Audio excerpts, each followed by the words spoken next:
પણ વાત મારે કરવી છે કે દીકરીની માં કેવી હોય. દીકરીની માં છે ને બે રીતની હોય. એક માં એવી હોય કે દીકરી સાસરે જાય, ફોન કરે કે અમારું ઘર પરિવાર વ્યવસ્થિત છે, આમ છે તેમ છે, સરસ કમાય છે, અમારું સરસ મજાનું ઘર ચાલે છે, કોઈને કાંઈ તકલીફ નથી થતી, મને બધા બહુ સાચવીને રાખે છે.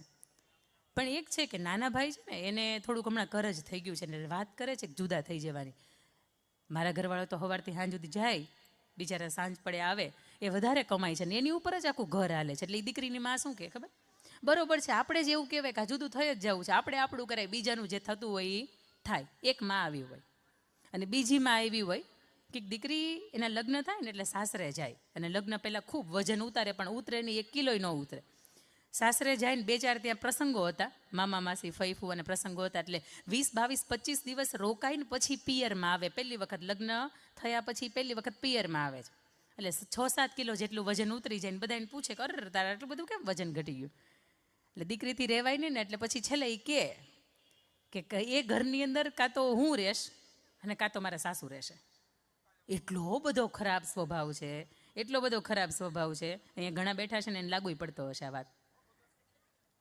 નહીં, તમને 2 હાથ જોડું, તમને નથી કહેતી, પણ આ વાતના માધ્યમથી મારે તમને શું કહેવું છે ને એ કહીશ. એટલો બધો ખરાબ સ્વભાવ છે, એટલી બધી નાની નાની વાતની અંદર રોકટોક કરે કે મને ખબર નથી પડતી કે મારી એની કેમ રહેવું. એટલે કાં તો એ ઘરની અંદર મારા સાસુબા રહેશે ને કાં તો હું રહીશ, અને જો તમે મને બળજબરીથી મોકલી તો હું ટકીશ નહીં અહીંયા વધારે, અને તમારું ઘરે નહીં આવું. એટલે દીકરીની માને ચિંતા થઈ, કારણ કે સાડી માત્ર માતાની સાડી પહેરી લેવાથી મમ્મી જેવા તમે નથી દેખાતા. એ તો મમ્મીએ જેટલું સહન કર્યું છે ને એમાંથી તમે પસાર થાવ ને ત્યારે તમે તમારી માની બીજી પ્રતિકૃતિ બની શકો.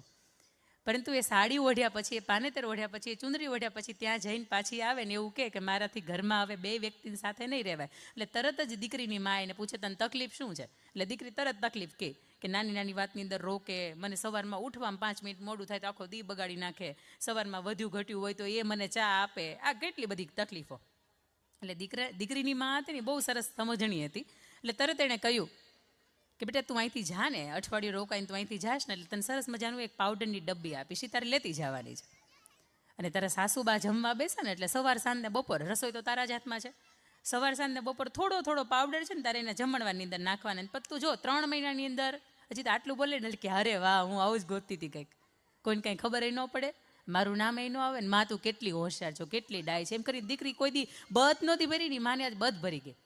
એટલે માં એવું કહે છે કે બેટા સાંભળ, 3 મહિનાની અંદર તારે એક બીજું નાટક કરવાનું છે. તારો પ્રશ્ન છે ને 3 મહિનામાં સોલ્યુશન લાવી જ દેશ, પણ તારે આ 3 મહિનાની અંદર એક નાટક કરવાનું છે. આ મમ્મી બોલ લે તું નાટક શું કરો, તું કે કરું બોલ. તારે ડાય